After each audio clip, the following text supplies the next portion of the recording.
विश्वशीरुषं देवं विश्वाक्षं विश्वशम्भुवं विश्वं नारायणं देवमक्षरं परमं पदं विश्वतः परमां नित्यं विश्वन्नारायणगुं हरिं विश्वमेवेदं पुरुषस्तद्विश्वमुपजीवति पतिं विश्वस्यात्मेश्वरं शाश्वतं शिवमच्युतं नारायणं महाज्ञेयं विश्वात्मानं परायणम्।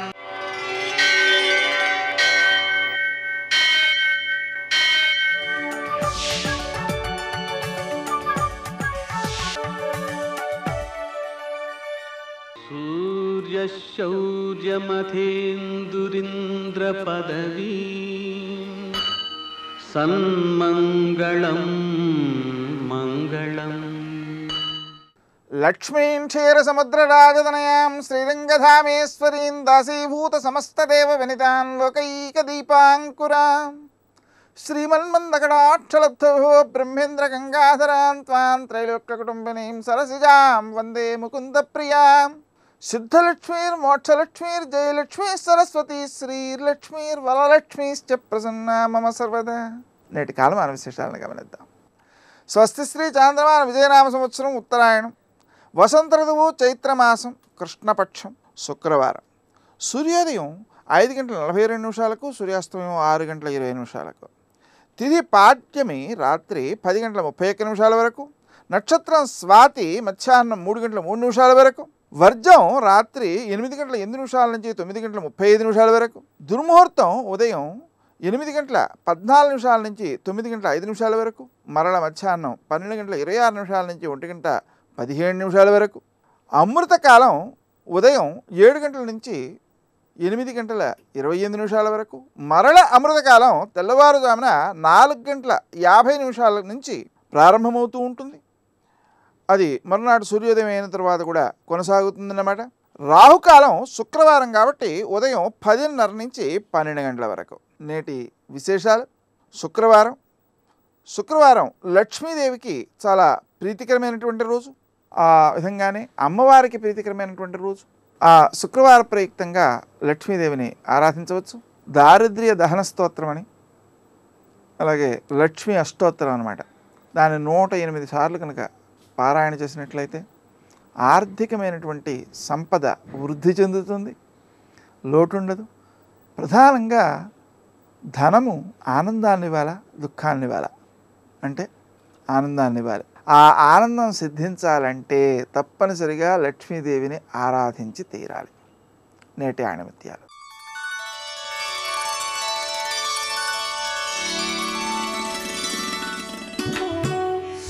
అహంభావం అనే రోగం ఏ చికిత్సకు లొంగనిది.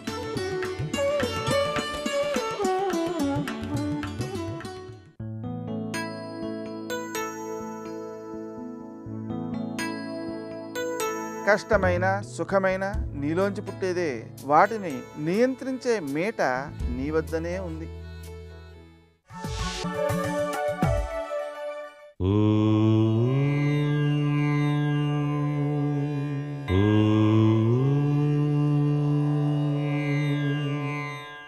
ఓం నమో నారాయణాయ.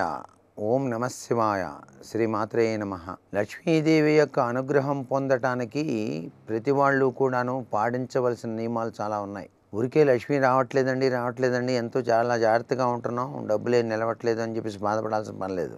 లక్ష్మీదేవి అనుగ్రహం కోసం ఆ చక్కని తల్లిని ఆరాధన చేసేటువంటి విశేషాంశాలు మనకు శాస్త్రాల్లో చాలా కోకొల్లలుగా చెప్పారు. శుక్రవారం పొద్దు మాత్రం ఎటువంటి పరిస్థితుల్లో నిద్రపోకూడదండి. గడప మీద తలగడబెట్టి నిద్రపోవటం అరిష్టానికి సూచకం. అలాగే ఉదయాన్నే నిద్ర నుంచి లేవగానే చక్కగా ఎవరి చేతులు వాళ్ళు చూసుకొని నమస్కారం చేసుకొని లక్ష్మీదేవిని ధ్యానం చేసుకొని తర్వాత పవిత్ర స్నానం చేసిన తర్వాత చక్కగా ఇంటి ముంగిట రతనాల ముగ్గులు అమర్చి ఆ యొక్క గడపకి పసుపు కుంకుమ తప్పనిసరిగా ఉంచాలి. పాలు వచ్చినప్పుడు మీకు వీలైతే ఆ పాలని 2 చుక్కలు గడప మీద అటువైపు ఇటువైపు పై భాగాన చల్లండి. లక్ష్మీ ఆగమనం సంభవిస్తుంది. అంతేకాకుండా మారేడు దళాలు స్వీకరించి ఆ మారేడు దళాలు పవిత్రవంతమైనటువంటి భావనా పరంపరతో లక్ష్మీ అష్టోత్తరాన్ని గనక నిర్విఘ్నంగా గనక నిర్వర్తించినట్లయితే మారేడు సాక్షాత్తు లక్ష్మీ స్వరూపం. అందుచేత మారేడు దళాలతో కూడాను లక్ష్మీదేవిని అర్చించవచ్చు అని. ఎరుపు రంగు పూలు, తెలుపు రంగు పూలు మీరు సంపాదించుకోండి. ఎండాకాలం కాబట్టి మల్లెపూలు వస్తాయి కాబట్టి చక్కగా ఆ మల్లెపూలతో ఆ తల్లిని అర్చన చేయటం సర్వ విధాలా కూడా శ్రేయోదాయకవంతమైన ప్రభావాన్ని ఇస్తుంది. పద్మపుష్పాలంటే చాలా ప్రీతి ఆ తల్లికి. అందుచేత కలువ పూలు మీకు గనక లభ్యపడ్డట్టయితే తెల్లని కలువతో ఆ పూలతో ఆ తల్లిని అలంకరించటం సర్వే సర్వత్రా శుభదాయకం. మీరు ఇంట్లో పూజ చేసేటప్పుడు కూడా తప్పనిసరిగా దర్భాసనం వేసుకొని లక్ష్మీదేవిని అర్చన చేయండి. దర్భాసనం మీద కనుక కూర్చొని లక్ష్మీదేవిని అర్చన చేస్తే సర్వే సర్వత్రా శుభదాయకం. ఇంట్లో చాలామంది దీపారాధన చేసేటప్పుడు ఒత్తులు వేసే విషయంలో చాలా పొదుపు వహిస్తూ ఉంటారు. 5 ఒత్తులు తప్పనిసరిగా ఆ దీపారాధన కుందిలో వేయండి. దీపారాధన కుంది ఎత్తు కూడాను గ్రహించాలండి. ఈ విషయంలో ఇంట్లో ప్రతి ఒక్కరూ కూడా వెలిగించాల్సినటువంటి కుంది ఎత్తు 6 అంగుళాలు ఉండాలి. 6 అంగుళాల కన్నా తక్కువ కనుక ఉన్నట్లయితే ఫలితం అంత గొప్పగా సిద్ధించదు అనేటువంటి విషయాన్ని కూడా ఇక్కడ గ్రహించాలి. ఆవు నెయ్యి అన్నిటికన్నా కూడా ఉత్తమోత్తమైన ప్రభావాన్ని ఇస్తుంది. ఆవు పాలతోనూ చక్కగా అన్నం పరమాణం చేసి పరమేశ్వరికి ఆ లక్ష్మీదేవికి చక్కగా నైవేద్యం పెట్టాలి. ఇలా గనక ఆచరించినట్లయితే సర్వే సర్వత్రా కూడా సుఖప్రదమైన జీవితాన్ని పొందుతాం. లక్ష్మీ కటాక్ష సిద్ధి కలిగి తీరుతుంది. సర్వే జనా సుఖినో భవంతు.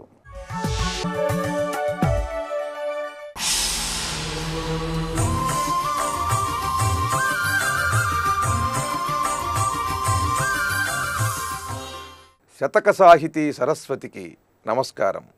వడి పుట్టుచునేయున్నది ప్రజా, బాధలు పడుచునేయున్నది, ఒడుదుడుకు సుఖానికి జతనము చేయుచునేయున్నదియు, విడుదల లేదింత మెలికలో నుండి, విడుదల లేదు నిడుదయూర్పులగమి, భద్రగిరి పుణ్యనిలయ శ్రీరామ. ఓ శ్రీరామచంద్రమూర్తి, ఈ ప్రపంచాన్ని గమనిస్తుంటే వడి పుట్టుచునేయున్నది ప్రజ, చాలా వేగంగా ఈ జీవులన్నీ కూడా పుడుతూనే ఉన్నాయి. మహాప్రవాహం వచ్చి వెళ్ళిపోతున్నట్టుగా తరం నుండి తరం, తరం నుండి తరం, తరం తరువాత తరం ఈ భూమి మీదకి వస్తున్నాయి, జీవిస్తున్నాయి, కాలగర్భంలో కలిసిపోతున్నాయి. నిరంతరము ఈ జీవ ప్రవాహం నడుస్తూనే ఉన్నది. వడి పుట్టుచునేయున్నది ప్రజా, ఈ పుట్టినటువంటి ఈ జీవ ప్రవాహం బాధలు పడుచునేయున్నది. బ్రతికినంత కాలము మహావేగంగా వీరి జీవనం సాగిపోతున్నప్పటికీ కూడా ఈ వేగంలో ఎవడూ సుఖపడటం లేదు. బాధలు పడుచునేయున్నది, బ్రతికి ఉన్నంత కాలము బాధలు పడుతూనే ఉన్నది, పుడుతూనే ఉన్నది.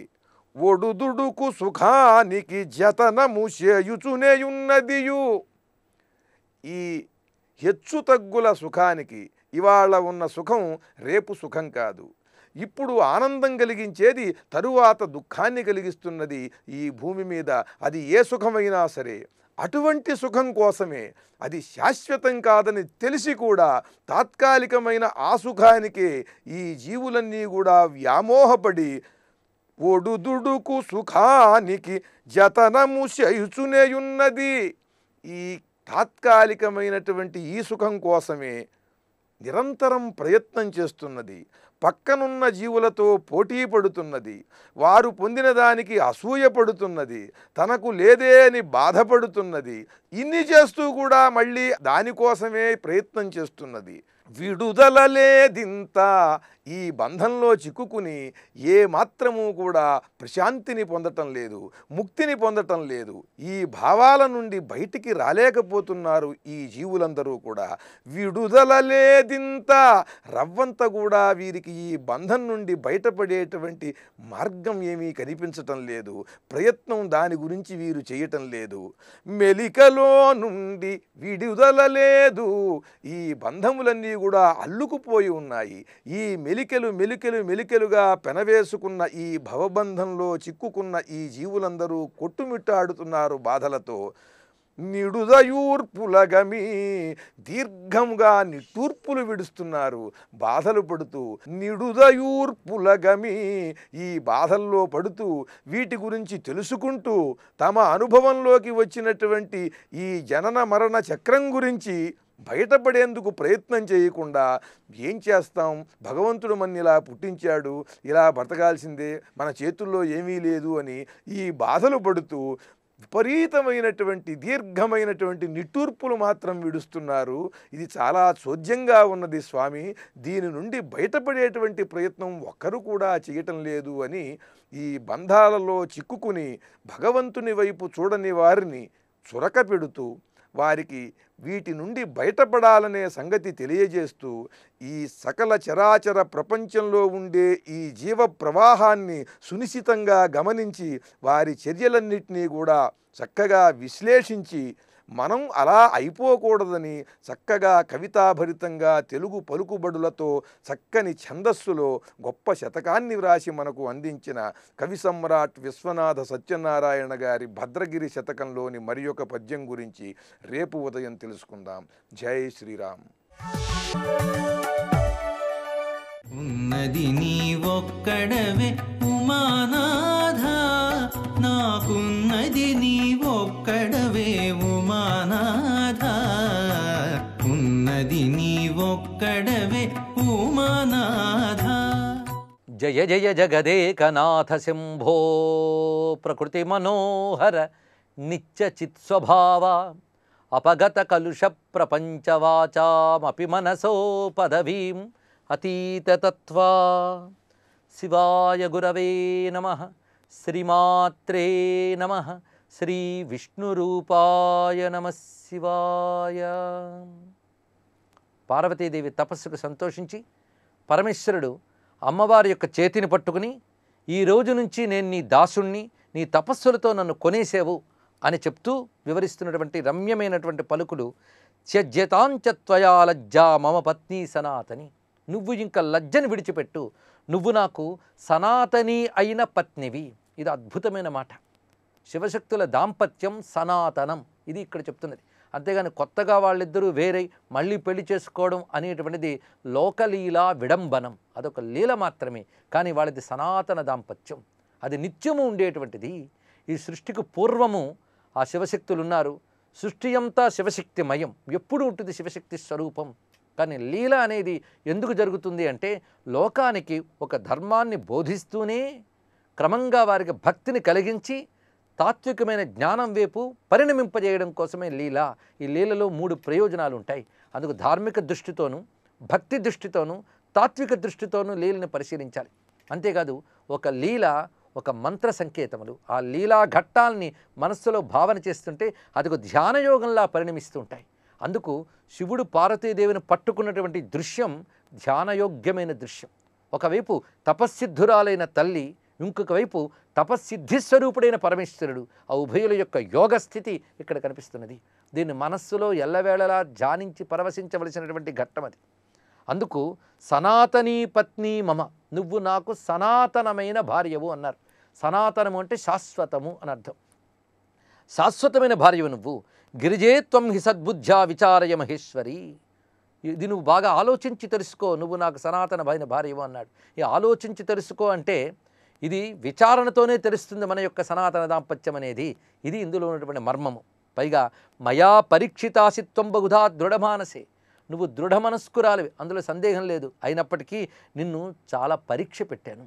ఈ పరీక్షల నెపంతో నీ మనసు నొప్పించినందుకు తత్క్షమస్వ అపరాధం మే, నా అపరాధాన్ని క్షమించు అన్నాడు పరమేశ్వరుడు. ఇక్కడ ఎన్నో అద్భుతమైన మాటలు చెప్తున్నాడు.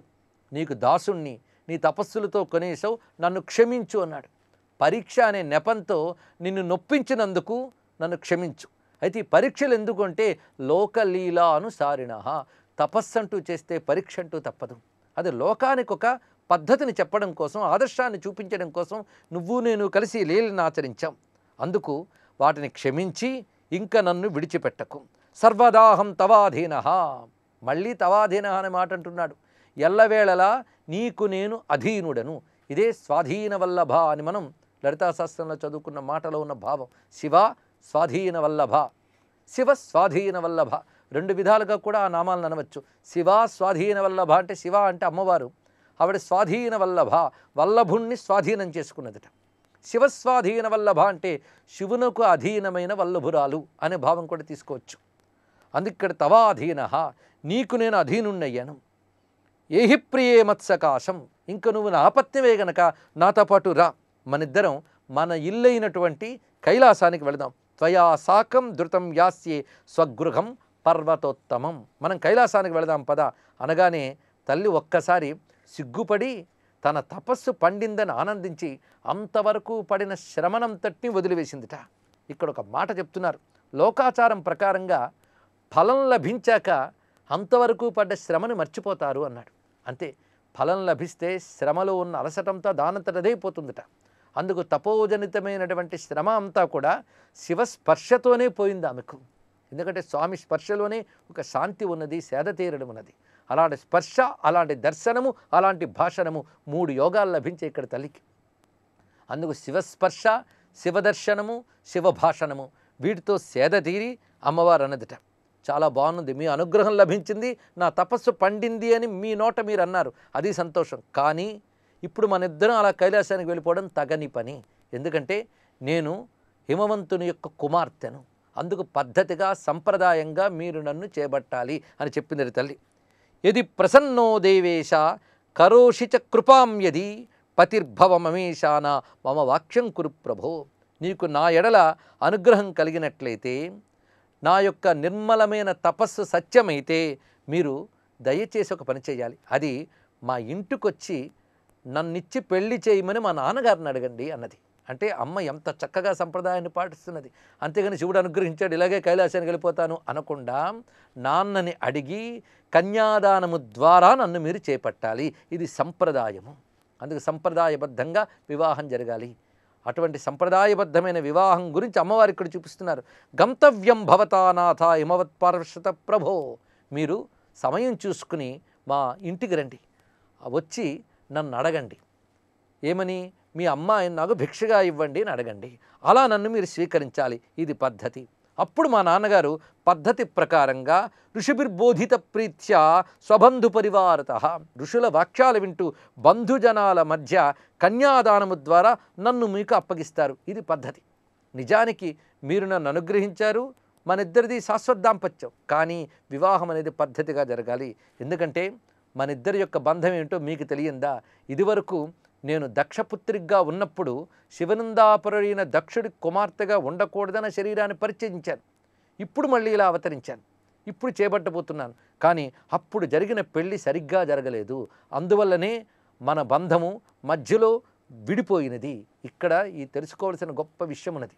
శివపార్వతులు కూడా శాస్త్రవిరుద్ధముగా ఏమాత్రం జరిగినా వారికే విడిపోవడం జరిగిందిట. అంటే వారికి కూడాను శాస్త్రం యొక్క ప్రమాదం ఉంటుందా అంటే వారికి ఉంటుందని కాదు, వారు దాన్ని మర్యాదగా స్వీకరిస్తారు.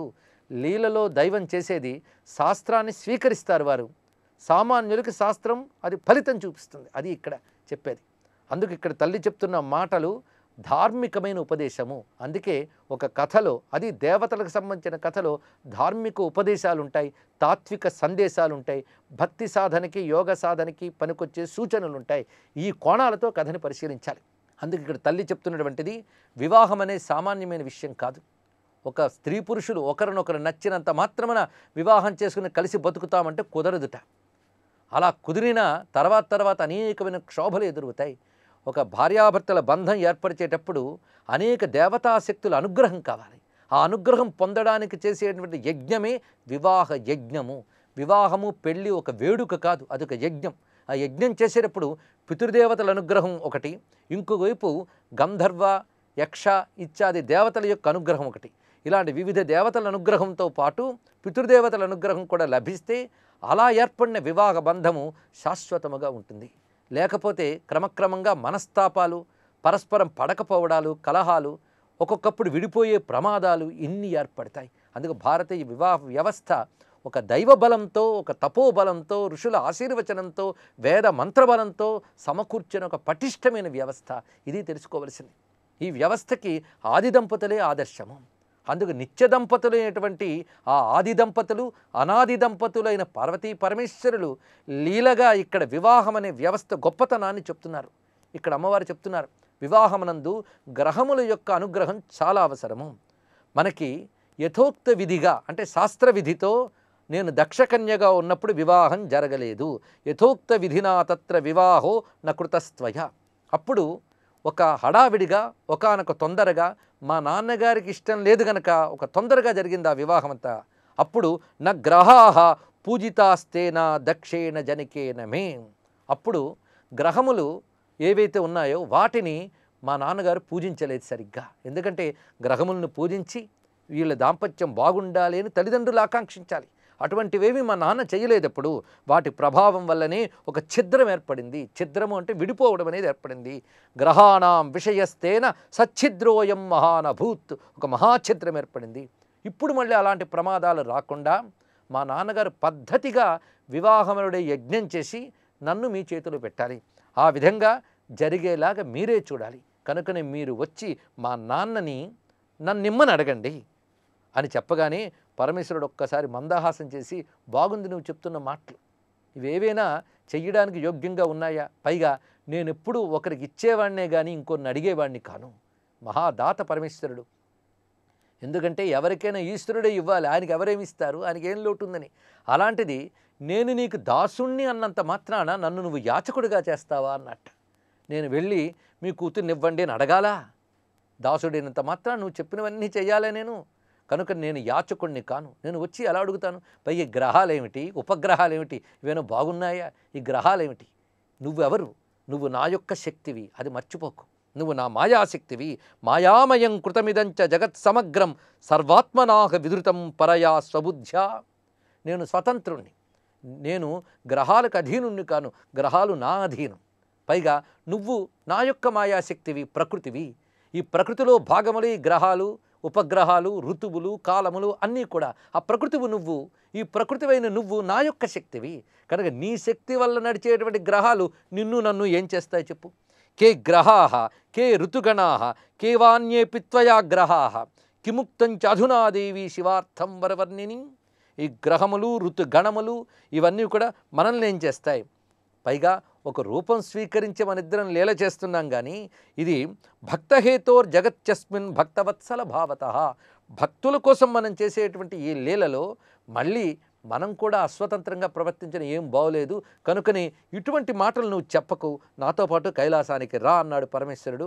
అప్పుడు అమ్మవారు ఇది తగిన మాట కాదని వారిస్తూ మరికొన్ని మాటలు చెప్తున్నది.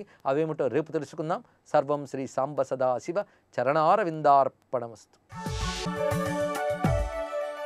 శ్రీరాఘవం దశరథాత్మజమప్రమేయం సీతాపతిం రఘుకులాన్వయరత్నదీపం.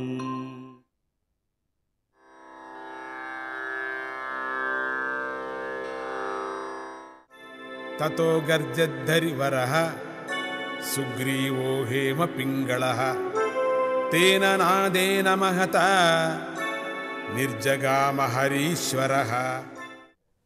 బంగారం వంటి రంగు గలవాడు, వానరుల్లో గొప్పవాడు అయినటువంటి సుగ్రీవుడు కిష్కింధలో లోపలికి ప్రవేశించి ఒక్కపారి గర్జించాడు. ఆ మహానాదాన్ని విని వాలి ఇంటి నుండి బయటకు వచ్చాడని ఇక్కడ తాత్పర్యం. అంత అద్భుతంగా గర్జించాడు. శ్రీరాముడి యొక్క గొప్ప పరాక్రమాన్ని చూసి సుగ్రీవుడికి అమితమైన ధైర్యం కూడా వచ్చింది. ఇక తనకు రాజ్యం లభిస్తుందని సంతోషించి కిష్కింధకు బయలుదేరాడని తెలుసుకున్నాం కదా. శ్రీరామ లక్ష్మణుడు సుగ్రీవుడు కిష్కింధకు చేరుకున్నారు. రామలక్ష్మణులు నగరం వెలుపలగల అరణ్యంలో ఒక చెట్టు చాటు నిలబడ్డారనుకున్నాం కదా. యుద్ధానికి రమ్మని పిలవటానికై సుగ్రీవుడు వాలి వద్దకు వెళ్ళాడు. సుగ్రీవుడు బుద్ధివంతుడే, కానీ అతని వ్యక్తిత్వంలో కొంత తేడా ఉంది. ఈ ఉదాహరణను గమనిస్తే ఆ తేడా బాగా అర్థమవుతుంది. లోకంలో 4 విధాలైనటువంటి మనుషులు ఉన్నారనుకున్నాం. కొందరు ఎదుటివారితో తీయగా మాట్లాడుతూనే ఎదుటివారి విషయాలను తెలుసుకుంటారు. ఎదుటివారు గొప్పదనం గురించి వారికి పూర్తిగా అవగాహన వచ్చేస్తుంది కూడా. అటువంటి పరిశీలకుల్లో శ్రీ రామాంజనేయులు మొదటి రకం వారు కాబట్టే హనుమంతుడు భిక్షుక వేషం వేసుకొని వచ్చినప్పుడు శ్రీరాముడు హనుమంతుడి వ్యక్తిత్వాన్ని పూర్తిగా పసిగట్టి లక్ష్మణుడికి ఉన్నది ఉన్నట్లు చెప్పేశాడు. అలాగే హనుమంతుడు రాముని కథను సుగ్రీవుడికి చెబుతూ రాముని వ్యక్తిత్వాన్ని పూర్తిగా చెప్పాడు. అందుచేత రామాంజనేయులు మొదటి రకం వారు, వీరు ఉత్తములు. రెండవ రకం మనుషులు బుద్ధివంతులే, శక్తివంతులే, కానీ తమకు తాము పరీక్షించుకొని తెలుసుకుంటారు వాళ్ళు. సుగ్రీవుడు అటువంటి వాడు. అందుచేత వీరు మధ్యములు అని చెప్పచ్చు. ఇక మూడవ రకం మనుషులు తమంత తాముగా తెలుసుకోలేరు. ఇతరులు చెప్పినా కూడా వారికి అర్థం కాదు, తెలుసుకోలేరు. శ్రీరాముడు మహాప్రభావం గల పరశురాముణ్ణి నిమిషంలో జయించాడని చెప్పేసి 14,000 మంది రాక్షసులను కూడా ఒక్క క్షణంలో నాశనం చేశాడని రాముడి మహత్యాన్ని కూడా తెలిపినా కూడా తెలుసుకోలేరు కదా. వీరు పూర్తిగా అనుభవానికి వచ్చిన తర్వాతే కదా తెలుసుకుంటారు. రావణాసురుడు ఈ కోవలోని వాడు అని చెప్పారు. సమూలంగా సర్వనాశనమైన తర్వాత అతడికి రాముడెవరో, రాముని శక్తి ఎంతటిదో తెలిసింది. అంతా అయిన తర్వాత 4వ రకం వారు అధమాధములు. వారికి ఎంత చెప్పినా అంతే. కళ్ళ ముందు రామమోహన్ కనిపిస్తున్నప్పటికి కూడా వారు నమ్మరు. అంతడు రాయిలాంటి గుండె గలవారు కొంతమంది ఉన్నారు. ఈ తరగతులను గుర్తుపెట్టుకొని ఉత్తమ తరగతికి చేరుకోవటానికి మనమంతా ప్రయత్నించాలి. వీరిలో సుగ్రీవుడు 2వ రకానికి చెందినవాడు అని తెలుసుకున్నాం. అంటే సుగ్రీవుడు కిష్కింధ నగరంలోకి వెళ్ళాడు. వాలికి వినబడేటట్లుగా భయంకరమైన సింహనాదం చేశాడు. ఆ సింహ గర్జనతో కిష్కింధ మారుమ్రోగింది. వాలి ఆ గర్జనను విన్నాడు. సుగ్రీవుడు యుద్ధానికి పిలుస్తున్నాడని వాళ్ళకి అర్థమైంది. వెంటనే యుద్ధానికి సిద్ధమయ్యాడు. పడమటి దిశలో అస్తమించేటువంటి సూర్యుడిలాగా వెలిగిపోతూ వాలి అంతఃపురం నుండి బయటకు వచ్చాడు. సీతారామాభ్యాం నమః.